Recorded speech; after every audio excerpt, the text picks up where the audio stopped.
천하의 미국도 뜻대로 안 되는 일이 있었습니다. 바로 사우디아라비아를 설득하는 일이었는데요. 바이든 대통령이 여러 논란에도 사우디를 방문해 원유 증산 약속을 받을 것이라는 전 세계의 기대가 있었지만 아쉽게도 그 기대는 이뤄지지 못했습니다. 이는 석유 증산을 바라는 여러 국가들에게 상당한 아쉬움을 남겼으며 바이든 대통령의 지지율 하락에도 영향을 미쳤습니다. 현재 미국의 유가는 우크라이나 사태 이전과 비교해 2배 이상 올랐으며 이에 생필품을 포함한 물가 상승도 상당히 가파른 모습입니다. 이러한 문제는 현재 전 세계적인 문제인데요. 따라서 각국은 인플레이션 해결 방안으로 이번 바이든 대통령의 사우디 방문에 기대를 걸었던 것이 사실입니다. 현재 바이든 대통령의 취임 이후 첫 중동 순방이 빈손으로 끝나면서 파문이 계속되고 있습니다. 바이든 대통령은 회담 후 수요에 대응하기 위해 충분한 공급을 보장할 필요가 있다는 데 동의했다며 에너지 업체들은 이미 증산했으며 향후 수개월간 벌어질 일에 대해 기대하고 있다고 밝혔습니다. 하지만 파이살 빈 파르한 사우디 외무장관은 이번 회담에서 양국 간 원유 증산 관련 논의는 없었다고 선을 그었습니다. 정상회의에서 빈 살만 왕세자는 물가 폭등의 원인을 서방 주도의 친환경 정책 탓으로 돌리기도 했는데요. 그는 탄소 배출을 줄이려는 비현실적 에너지 정책은 에너지 가격 상승과 인플레이션을 일으킨다고 말했습니다. 이어 사우디는 이미 최대 생산 능력치인 하루 1,300만 배럴까지 증산 계획을 발표했으며 이를 넘어서는 추가 생산은 불가능한 상황이라고 설명했습니다. 이처럼 사우디가 원유 증산이 어렵다는 입장을 내자 미국의 자존심에 상처가 났습니다. 한편 이와 더불어 사우디아라비아의 실세인 무함마드 빈 살만 왕세자가 조 바이든 대통령 앞에서 비웃는 듯 웃는 장면이 소셜미디어에서 논란이 되고 있다고 하는데요. 이는 기자의 질문에서 비롯되었는데 당시 회담 현장에서 한 기자가 바이든 대통령의 사우디는 아직 왕따인가라는 질문을 하자 바이든 대통령은 침묵을 지킨 대신 이때 빈 살만 왕세자가 옅은 미소를 띠는 모습이 카메라에 포착됐습니다. 이에 외신들은 살만 왕세자의 웃음을 비꼬는 듯한 웃음이라고 표현했습니다. 이런 모습 속에 미국 내에서도 바이든 대통령을 향한 혹평이 계속되고 있습니다. 특히 지난 2016년 당시 바이든 대통령과 함께 민주당 대선 경선 후보였던 버니 샌더스 미 상원 의원이 바이든 대통령은 사우디아라비아를 방문하지 말았어야 했다며 공개 비판했습니다. 또한 이란 오마 민주당 하원 의원도 MSNBC 방송 인터뷰에서 바이든 대통령이 빈 살만 왕세자를 왕따라고 부르다가 주먹 인사를 하는 쪽으로 옮긴 것은 실망스럽다고 말했습니다. 현재 미국 내부에서도 반발이 거세자 미국은 동맹국 중에 사우디와 사이가 좋은 나라와 함께 석유 증산 약속을 받아내는 방법도 거론되고 있다고 하는데요. 현재 많은 나라들이 거론되지만 한국이 대상국이 될 가능성이 높은 것으로 알려졌습니다. 앞서 말했듯이 미국과 사우디 정상회의에서 빈 살만 왕세자는 국제유가 폭등의 원인을 서방 주도의 친환경 정책 탓으로 돌렸습니다. 그런데 사우디아라비아는 올해 1월 한국과 수소 생산 유통 활용 등 수소경제 전주기에 걸친 협력을 통해 탄소 중립을 위한 동반자 관계를 구축했습니다. 미국의 했던 말과는 상당히 상반되는 상황입니다. 마치 한국과는 친환경 협력을 하지만 미국과는 협력하지 않겠다는 것과 마찬가지인 것이죠.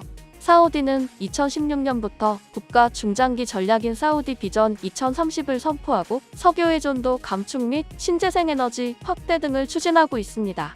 사우디의 왕세자이자 부총리인 모하메드 빈 살만의 야심찬 전략은 사우디의 경제 발전과 이산화탄소 감축에 긍정적인 기여를 할 것으로 보입니다. 심지어 이와 함께 친환경차 시장에 이목이 집중되고 있습니다. 정부가 2030년까지 수도 리야드의 자동차의 30% 이상을 전기차로 전환할 거라는 발표를 했기 때문입니다. 앞서 현대자동차그룹은 2020년 사우디 국영석유 기업인 아람코와 수소에너지 및 탄소섬유 소재 개발 협력에 관한 양해각서를 체결하고 수소전기차 넥소 2대, 수소버스 일렉시티 FCEV 2대를 수출했습니다. 이처럼 사우디는 한국과는 최근까지 친환경 에너지 협력을 해왔는데 미국에는 친환경 정책 때문에 국제유가가 야기되었다며 다른 소리를 했습니다. 한편 사우디는 현재 미국의 무기를 수입하지 못하고 있어 첨단 무기가 하루 빨리 필요한 시기입니다. 이 사실을 아는 미국은 사우디와 무기 문제 협상을 진행해 원유 증산을 받아낼 가능성도 있는 것으로 보였습니다. 하지만 사우디는 지금 당장 인도받을 수 있는 무기 수입국이 필요한 상황이기에 미국의 이러한 제안에 협상할 가능성은 적습니다. 사우디가 이처럼 하루빨리 무기를 받기 원하는 이유는 현재 이란에 대응할 무기가 필요하기 때문입니다. 심지어 바이든 대통령이 사우디를 비롯해 중동 순방을 하자 이를 견제하는 푸틴 대통령이 이란 방문을 타진했습니다. 이로써 사우디는 무기 수입이 더욱 시급해졌는데 현재 사우디가 빠른 시일 내에 무기를 수입할 나라는 한국뿐이라고 생각하는 것으로 전해졌습니다. 사우디는 현재도 한국에 여러 무기들을 수입하고 있습니다. 지대공 미사일 천궁2와 K9 자주포에 이어 BO2까지 수출에 성공했습니다. 지난 3월 외신과 방산업계에 따르면 한화디펜스는 사우디 국방부와 약 9,846억 원 규모의 방산 계약을 맺었는데 이는 사우디 국방부가 국내외 방산업체들과 체결한 전체 계약 금액 중 절반에 육박하는 규모였습니다. 한편 군사 관계자들은 한국과 사우디 사이의 무기 수출은 이보다 훨씬 많은 것으로 내다봤습니다. 왜냐하면 양국이 수출 계약을 발표할 당시 모두 구체적인 계약 내용을 공개하지 않았다고 하는데요. 한화 관계자는 사우디 국방부와 방산계약 관련 세부 내용을 일절 공개하지 않기로 합의했기 때문에 수출 품목은 공개할 수 없다고 밝혔습니다. 이처럼 미국의 무기를 수입할 수 없는 사우디는 UAE 등 주변 중동 국가들이 도입하기 시작한 한국산 무기 시스템을 하나둘 도입하고 있습니다. 이외에도 사우디는 한국의 원전 협력도 요청한 것으로 알려졌습니다. 지난 5월 31일 사우디아라비아가 한국에 12조 원 규모의 원자력 발전소 건설 입찰 참여 요청서를 보낸 것으로 알려졌습니다. 이에 윤 정부도 사우디 원전 수주에 총력을 기울일 방침을 보였습니다. 사우디 정부가 입찰 참여 요청서를 보낸 나라는 한국, 프랑스, 중국, 러시아 등 4개국으로 파악됐습니다. 여기서도 미국을 제외하며 미국의 등을 돌린 모습을 볼 수 있습니다. 하지만 러시아는 이란과 협력 관계에 있고 중국도 성능 문제와 러시아산 원유 수입을 늘리고 있기에 실질적인 경쟁국은 프랑스 정도입니다. 현재 사우디는 한국과 관련해 UAE 바라카 원전의 성공적 운영과 가격 경쟁력을 높게 평가하고 있는 것으로 알려졌습니다. 한국은 이명박 정부 당시 2009년 UAE 원전 수출을 따냈고 이후 22조 원을 들여 한국형 원전을 준공했습니다. 한국의 원전 건설 비용은 당시 경쟁 상대인 프랑스 아레바가 제시한 비용의 절반 수준에 불과한 것으로 알려졌습니다. 이처럼 핵심 산유국인 사우디와 UAE가 한국의 원전을 사용해 전력을 공급하는 날이 머지않은 것입니다.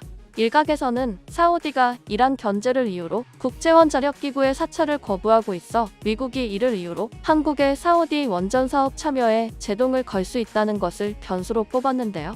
미국 원자력법 123조에 따르면 미국의 원자력 기술을 제공받은 나라는 우라늄 농축 등을 할 때 미국 정부와 의회의 사전 동의를 받아야 합니다. 한국의 수출 모델인 APR-1400은 미국 원천 기술을 도입해 개발했기 때문에 수출할 때 미국 원자력법 123조를 적용받습니다. 그렇지만 현재 미국이 사우디에 아쉬운 상황이기에 미국도 이에 관해 한국의 원전 수출을 제재하기는 어려울 것이라고 전문가들은 보고 있습니다. 이처럼 한국은 사우디아라비아와 친환경 미래에너지, 방산, 원전 등과 같은 국책 사업에 있어 상당한 협력을 계속하고 있습니다. 한편 현재 한국은 사우디의 인프라 건설에도 착수하고 있습니다. 대표적으로 삼성물산이 참여하는 리야드 메트로를 들 수 있는데요. 리야드 메트로는 사우디 최초의 메트로 건설이자 사우디의 수도인 리야드 최초의 대중교통 시스템입니다. 탈석유 미래 전략인 사우디 비전 2030의 핵심 교통사업 중 하나로 대중교통이 없는 리야드의 도심 교통난 해소와 과도한 석유 소비량 감소를 위해 사우디 전 국왕이 직접 지시한 사업입니다. 이어 양국은 지난달에도 에너지 장관급 화상면담을 가지며 고유가 상황 속 에너지 공급망, 안정성 확보와 수소 등 미래에너지 분야에서의 협력 강화의 뜻을 확인했습니다. 현재 바이든 대통령과 빈살만 왕세자의 기싸움이 거세지는 가운데 한국과 사우디의 협력은 강화되는 모습을 보이고 있습니다. 앞으로도 양국의 변치 않는 협력을 기대하며 한미동맹과 사우디의 협력의 시너지 효과가 일어나길 바랍니다.